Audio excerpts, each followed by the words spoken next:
The problem is it's like at least 5,000 pages long. Massive. It is. So to do it in what? 60 pages. 60 pages. Yeah. With pictures. With pictures. Yeah. Do you think you really got it done? Well, when you leave out all the objectivism and the sex, that's all that's left. Ayn Rand's books get very short. It's very difficult for an illiterate like myself to actually read. Dyslexia stinks. By the way, I'm still dealing with this thing on my face, but it's getting better. So I'm not actually dying of a stroke. It's just this Bell's palsy thing. In any event, reading is really difficult for me. When I was a kid, I would look at comic books, though. Can comics actually change how kids learn? Buddy of mine, Connor Boyak from Libertas out in Utah, is doing something incredible with the Tuttle Twins. Who are the Tuttle Twins? They're just some random characters we made up, but we wanted to create a twin boy and a girl so boys and girls could both relate as they learn about kind of these economic ideas of a free society. Yeah, and they're both white because of your privilege. I am white, so I guess it just happened that way. I blame the illustrator. I blame the illustrator. What made you write the first book? So, like you, I run a think tank. Ours is out in Utah. And at the time, my children were young. They were age 5 and 3. And I would find myself coming home from work, asking them, what did you do that day? Tell me how your day was. And then they would sometimes ask that question, Dad, what did you do all day? And like, how do you talk about this stuff, right? Like, or as my daughter put when she was just a couple years old, I said, I need to go to work. And she said, quote, Dad, you don't work. You just blah, blah, blah all day. That's a good way to put it, right? Think tanks, what else do we do? My answer was going to be, I type on a computer, but I wanted to teach, the substance, right? I wanted to share with them, how do you talk to an 8-year-old about eminent domain? How do you talk to a 6-year-old about fighting socialism or, things like this? And so, like any parent in my situation, I went to Amazon and I Googled, I Amazoned free market books for kids, property rights for kids, freedom for kids, and there was just a dearth. And so I spent a couple of weeks being, bummed that, there ought to be something, and then I finally realized, hey, you dolt, you talk about entrepreneurship all the time, why don't you, try it out? So we did one book. It was just a total random side project, but people kept buying it, and it led to one more and one more. So the Tuttle Twins, if I get this right, and these are books that even I can read. Lots of good pictures, big print. Even I can read this. But you take what I think are classics of philosophy, of economic philosophy, and you put it in as a kid. So like the one you're holding, for example, we based that off of an essay called I Pencil, very famous essay. And it's the autobiography of a pencil. And the idea is no one knows how to make a pencil, right? Super common, cheap, easy to find, and yet no one knows how to make a pencil because it requires millions of people, right? Think about just the wood. That needs a logger, but he needs a chainsaw. He doesn't know how to make a chainsaw. And the chainsaw manufacturer, they need roads to transport. They don't know how to build roads. So it's very interdependent, and the market is how we have social harmony by everyone working together just in their little piece, and it all fits. And so that's a very famous essay. A lot of people have read Leonard Read's Exactly. I Pencil, which is a classic. Total classic. And what's great is it explains how economies work, but in a way for regular people. Yeah, the layperson can understand it. But even then, right, it was written decades ago. Not all families have ever heard about it or whatever. So here we go in the children's version. We take the core ideas from that book and we wrap it into our own story, fully illustrated, so even people like you can read it. Even adults like me can read it. And we always say, people say, how old, what's the age range for your books? And my typical answer is age 5 to 11, or if you're in Congress. So, but each of the books is based on a classic book, right? I mean, we've even got Atlas Shrugged, for example. We've got The Creature from Jekyll Island. Let's take a couple of these, because I've looked through these. So the law, so Bastiat's The Law is a classic philosophical book about what the law is, why it's needed. It's a wildly important book. I never read it, but it is a wildly important book. Here's the Cliff Notes version. So here's the Cliff Notes version. So the Tuttle Twins find themselves in a situation where they learn about the law. Yeah. The whole idea is through storytelling, kids, if you sit down a kid and say, here's what the law is, here's justice, here's government. Here's what equality looks like under law. What rule of law means is that the president's held to the same law that you're held to.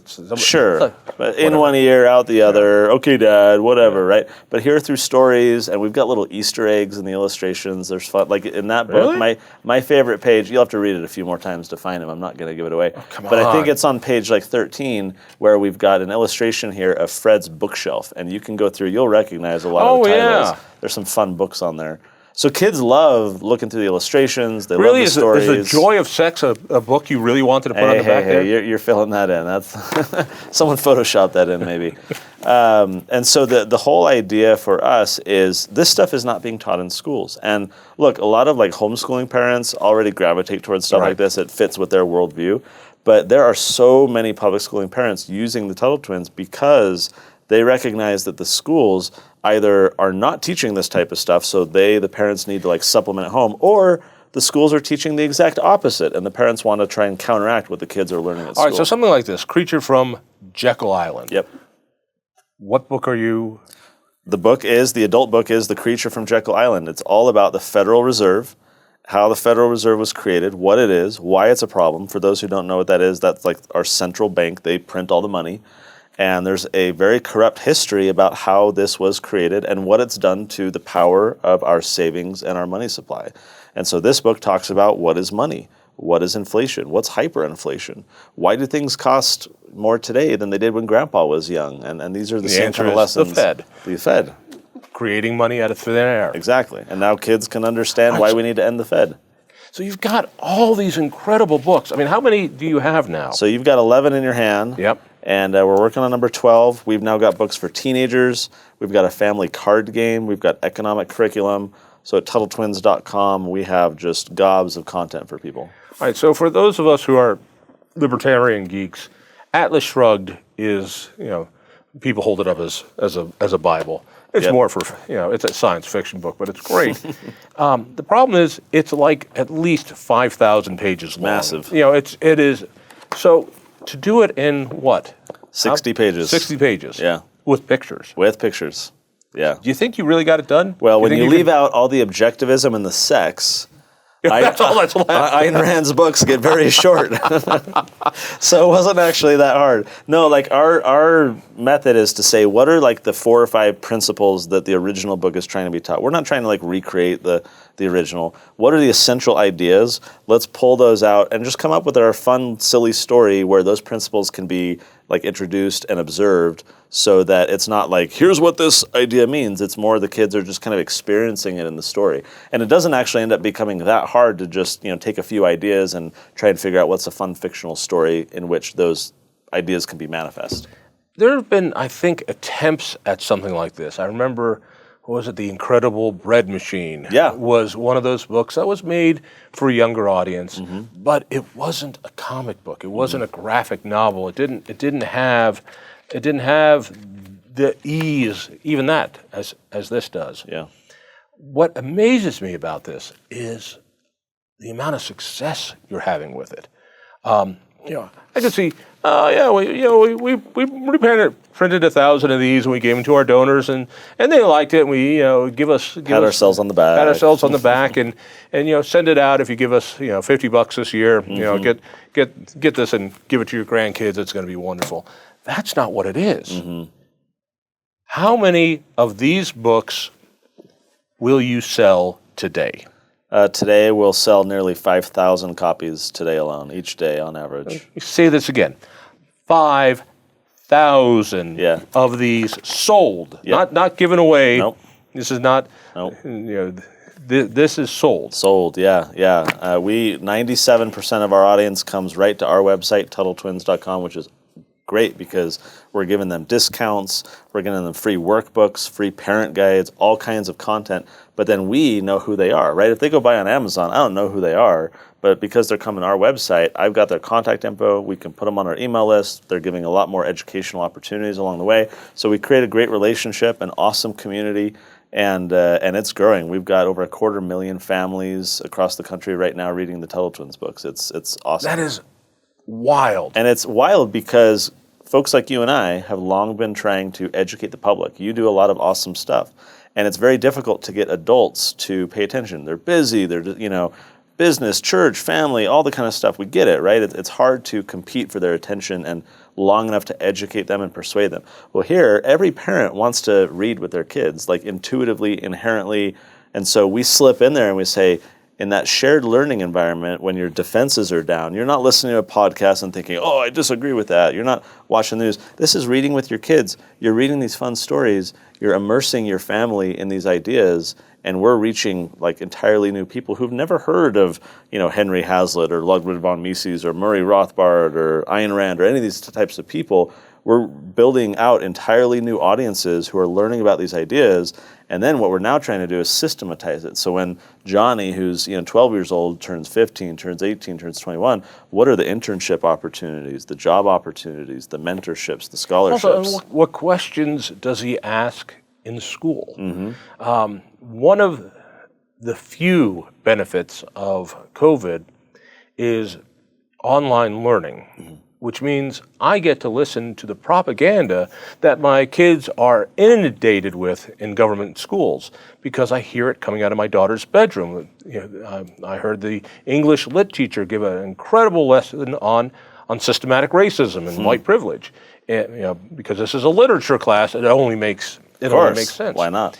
And so to build up your kids' ability to ask questions, to maybe object, or at least to think about these things, we send our kids off to school unarmed. Yeah. Philosophically unarmed. Yep. This does so much good for that.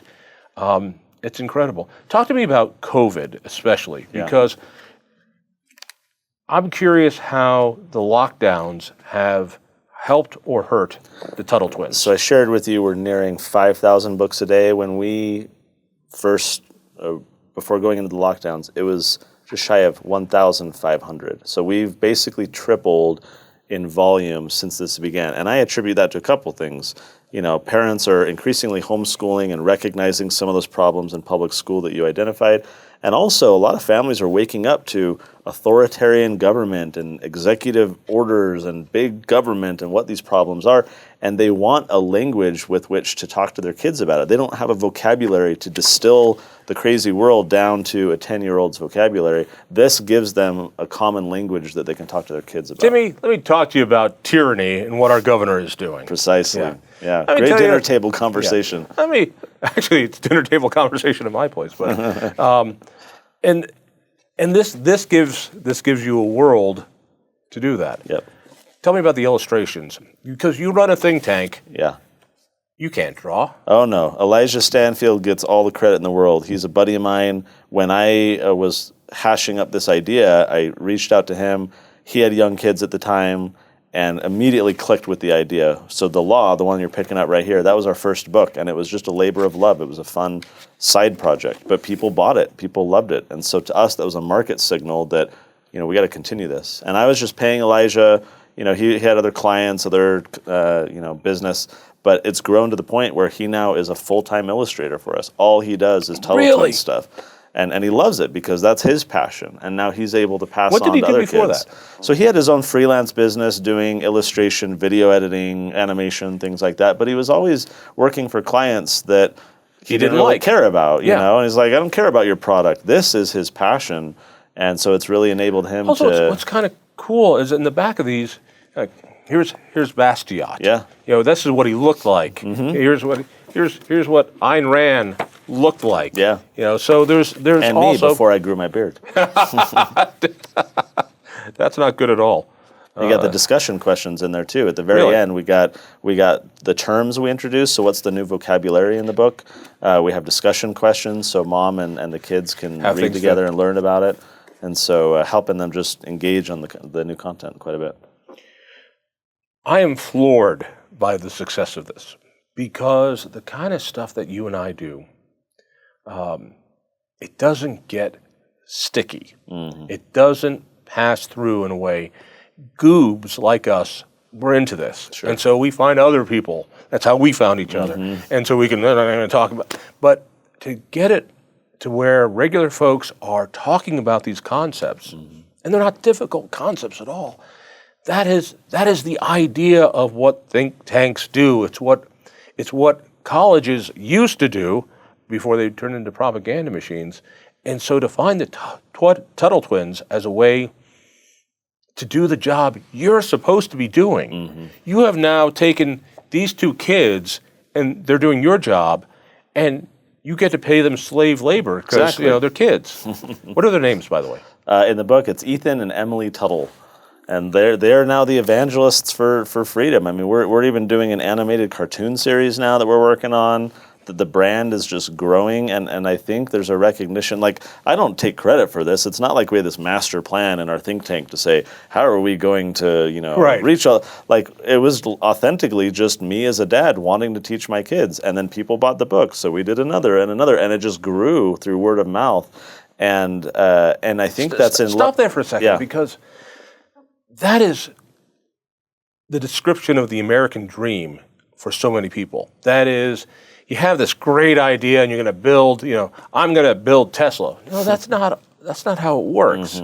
You see something and you go, this really pisses me off. Yeah. I don't see anybody else doing it. I can't find it on Amazon. Do it myself. I'm going to do it myself. And what a beautiful American story.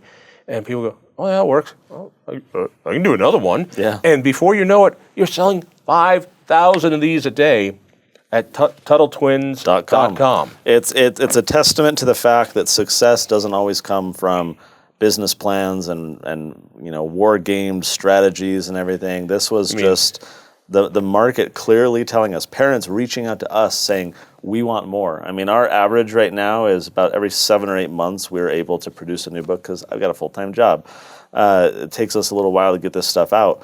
And the community is just salivating for more content. The demand is so strong, and I think that's a recognition of the failure of the status quo. I mean, the schools should be teaching this stuff. We should have all kinds of textbooks talking about free market economics and justice and property rights and classical liberalism. And the fact that parents are desperate for material like the Tuttle Twins, I think is a condemnation of the existing system, that parents have long just been sending their kids to school and trusting that, they're going to come out the other side just fine. And we see from how, popular socialism and even communism is now becoming, that the schools are not teaching this stuff at all. If anything, they're teaching the opposite. And so parents turn to us because they feel like you used the word armor, right? They don't want to send their kids armorless into the schools. I use the term blank slate. They're a sponge, and I'd rather my kid have some kind of foundation against which to evaluate or check those ideas he hears at school or from friends, rather than just absorbing whatever he hears in the world. And now, thanks to COVID, the disruption in education is huge. And parents are becoming educators, and they're realizing what's going on. And so we've got more pods, we've got more homeschoolers, we've got a whole different way of doing this. And then you realize, well, wait a second. If my kid is going online, why is he going online to this school? I can have him go online to any school in the whole damn world.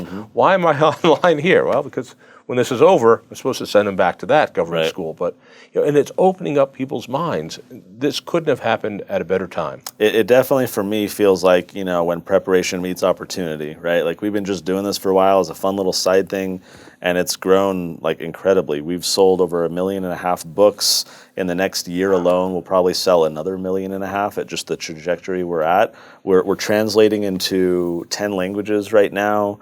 I mean, in a few countries in particular, in Germany, Italy, and Brazil, we're selling books by the thousands right now, and in those languages, right? And it's just, again, this isn't like an American problem, right? Especially perhaps even worse in other countries. And so these guys that we partner with in other countries recognize that this message is needed in their locales just as much as we need it here.